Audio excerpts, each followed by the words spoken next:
Hi friends, मैं हूं आपका दोस्त अरुण और लेकर आया हूं आपके लिए फिर एक पौधों के बारे में ज़रूरी वीडियो। आज मैं बताऊंगा आपको कि सर्दियों में धूप की कमी की वजह से जो पौधों में छोटे छोटे कीड़े लग जाते हैं वो हमारे पौधों को ग्रोथ नहीं करने देते। उनका एक ही काम है कि वो पौधे की जो न्यू शूट्स होती हैं, जहाँ से नई टहनियाँ नई ब्रांचेस निकलने वाली हैं, जो हमारी नई पत्तियाँ होती हैं, कोमल पत्तियाँ, और जहाँ से हमारी कलियाँ आएंगी, ये वहाँ पर आकर बैठ जाते हैं और ये इतनी बुरी तरीके से उनको जकड़ लेते हैं, उनका सारा पोषण चूस जाते हैं, जिसकी वजह से हमारी नई कलियाँ नहीं पनप पाती हैं और वो बिल्कुल बेकार हो जाती हैं। ना ही पत्तियाँ निकल पाती हैं, पत्तियों से ब्रांचेस बन पाती हैं और ये पूरी तरीके से उसको जकड़ लेते हैं और काफ़ी ज़्यादा परेशान करते हैं। तो मैं आपको बताऊंगा एक सिंपल तरीका जिससे कि हम इनको हटा सकते हैं। हमें सिर्फ करना यह है कि साधारण पानी, आप केवल एक साधारण पानी को थोड़ा प्रेशर से, पाइप से या किसी और भी कोई ऐसी चीज़ हो जिससे आप प्रेशर से पानी दे सकें, उससे आप इनको कीड़ों को हटा सकते हैं। ये कोई बड़ी चीज़ नहीं है, लेकिन अगर आप इनको नहीं हटाएंगे तो ये आपकी पौधे की ग्रोथ को रोक देंगे। सर्दियों में वैसे ही ग्रोथ बहुत स्लो हो जाती है पौधे की, और इन कीड़ों की वजह से तो बिल्कुल ग्रोथ ख़त्म हो चुकी होती है। कुछ लोग बताते हैं कि भाई सर्फ़ का पानी लीजिए, थोड़ी डिटोल डालिए, थोड़ी इनो डालिए, कोई कहता है कि एस्प्रिन की टैबलेट डाल के स्प्रे कर दीजिए। देखिए, मेरी बात ध्यान से सुनिए। होता यह है कि इन पत्तियों पर से कीड़ों को हटाने के लिए जब जब हम इस पर केमिकल का स्प्रे करेंगे, वो पौधे के स्वास्थ्य को प्रभावित करता है। कारण यह है कि आप भी जानते हैं कि पौधे जिस तरीके से पोषण अपनी जड़ों से लेते हैं, उसी प्रकार से अपनी पत्तियों से भी पोषण लेते हैं।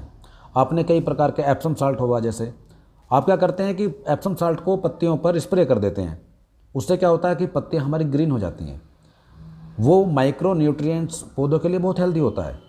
तो इससे ये साबित होता है कि पौधे अपनी लीफ से, पत्तियों से भी पोषण लेते हैं।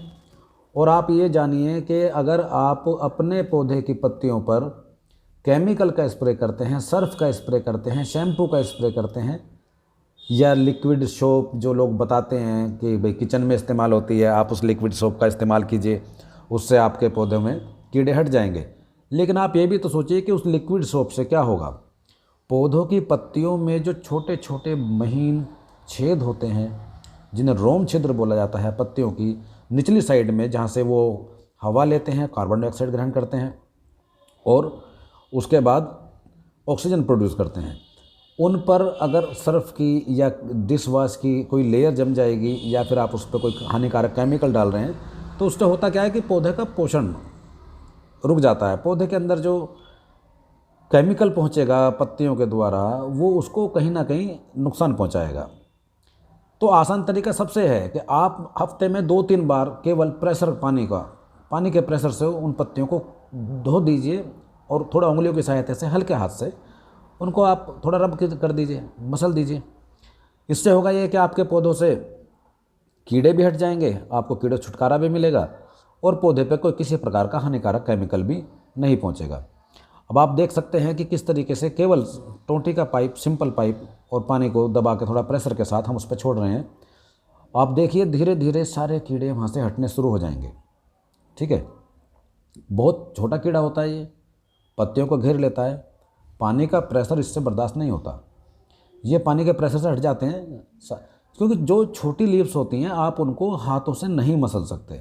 अगर आप कोशिश करेंगे तो पत्तियाँ टूट जाएंगी। तो ऐसे में आप क्या करेंगे, तो आप उसको छूइए ही मत।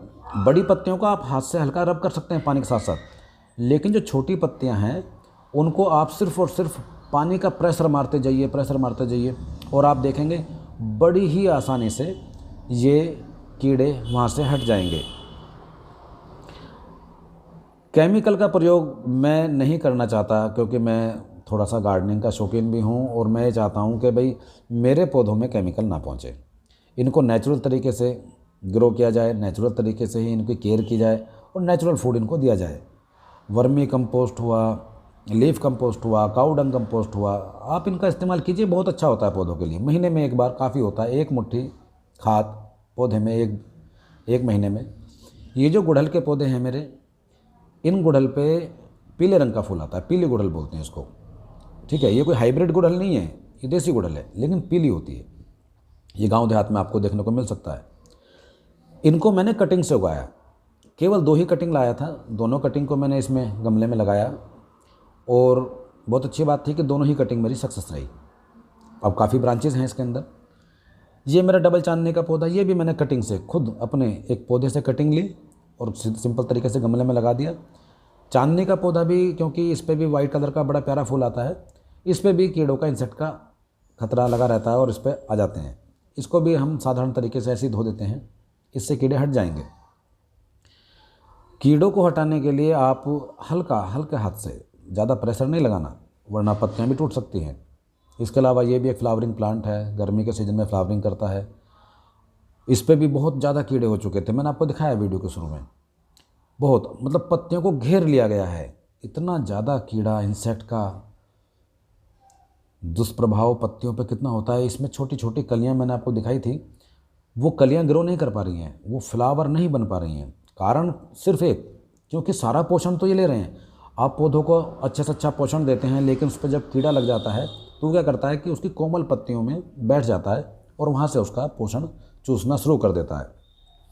तो आप कोशिश कीजिए कि हफ्ते में कम से कम 2 या 3 बार अगर आप अपने पौधों को ऐसे वॉश कर देंगे अच्छी तरीके से, तो कीड़ा उसका हट जाएगा। और मेरा कहना यह है कि भाई जब भी आप पौधों को पानी दें, तो मैं कहता हूं कि पानी के साथ साथ उसको शावर ज़रूर दें, पौधों को नहला दीजिए। इससे क्या होता है कि पौधों पे, पत्तियों पे जमने वाली डस्ट हट जाती है, पौधे हेल्दी रहते हैं, लीव्स हेल्दी रहती हैं। और पौधों पे डस्ट नहीं होगी तो वो सूरज से रोशनी में प्रकाश संश्लेषण द्वारा अपना भोजन बहुत आसानी से बना पाएंगे।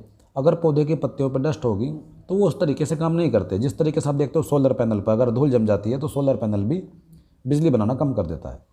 अब आप देख रहे हैं ये मेरे बोगनविलिया के पौधे हैं, दिसंबर की 5 तारीख आज हो चुकी है, उसके बावजूद भी आप देखते हैं कितनी सुंदर फ्लावरिंग ये अभी तक दे रहे हैं। लोग कहते हैं कि भाई बोगनविलिया गर्मियों का पौधा है, गर्मियों में फ्लावरिंग करता है, ऐसा नहीं है। अगर आप अच्छे से केयर करते हैं, आप उनको नेचुरल तरीके से फीड कराते हैं, तो ये पौधा पूरी साल फ्लावरिंग करता है। ये सर्दियों में जब बिल्कुल कोहरा पड़ना शुरू हो जाएगा तब जाकर कहीं थोड़ी सी दिन के लिए फ्लावरिंग बंद करेगा। ये मेरा वाइट बोगनविलिया आप देख रहे हैं, छोटी छोटी पत्तियाँ, ये पत्तियाँ नहीं, सब फ्लावर हैं, टोटल फ्लावर। पत्तियाँ इसने अपनी छोड़ दी हैं।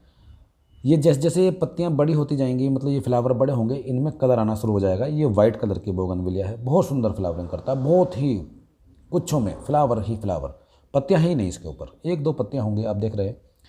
बहुत सुंदर फ्लावरिंग प्लांट है।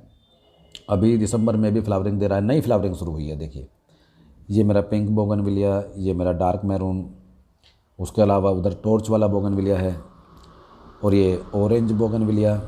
ब्रांचेज इसकी देखिए आप, कितनी लंबी ब्रांच हो चुकी है, बहुत सुंदर फ्लावरिंग देता है और कितनी हेल्दी फ्लावरिंग है। देखो इस पौधे की मैंने कटिंग की थी, कटिंग फ्लावरिंग के बाद फ्लावरिंग ख़त्म हो चुकी थी, लेकिन इसने फिर से फ्लावरिंग स्टार्ट कर दी। इसकी कटिंग हो चुकी है, सर्दियों में पत्तियाँ गिर चुकी हैं, लेकिन फ्लावरिंग इसकी अभी तक बंद नहीं हुई है। और ये ऑरेंज बोगनविलिया पे देखिए छोटी छोटी ब्रांचेस पर भी अभी भी फूल आ रहे हैं, बिल्कुल नई फ्लावरिंग है। दिसंबर के महीने में मैं पहले भी एक ये रेड बोगनविलिया मेरी अभी इसने कटिंग की थी मैंने इसकी, अब इस पर फ्लावरिंग स्टार्ट हो गई है, दिसंबर में फ्लावरिंग आ रही है। बोगनविलिया पे मैं एक पहले भी वीडियो बना चुका हूँ, आप चाहो तो मेरे चैनल पे जाकर उसको वीडियो को देख सकते हैं। ये नई शूट है, बिल्कुल नई शूट, अभी 1 महीने पहले ही निकली थी, बहुत कच्ची हल्की बारीक सी टहनी है। और देखिए आप इस पर कितनी सुंदर फ्लावरिंग स्टार्ट हो गई, बहुत छोटे छोटे फूल हैं। जैसे जैसे दिन बीतते जाएंगे ये फ्लावर बड़े होते जाएंगे और इस पौधे को ढक देंगे, इस पर लीफ कम हो जाएंगी, फ्लावर ही फ्लावर होंगे, सर्दियों में भी फ्लावरिंग आएगी। यकीन मानिए बोगनविलिया सबसे कम केयर मांगता है, बहुत सुंदर फ्लावरिंग करता है, पूरी साल फ्लावरिंग करता है। आपके गार्डन को हरा भरा करने के लिए तो बहुत पौधे होंगे, लेकिन रंगीन करने वाला पौधा ये ऐसा पौधा है जो गार्डन में रंग भर देता है, बहुत सुंदर। चलो दोस्तों फिर मिलते हैं किसी अगली वीडियो में। Thank you, bye bye.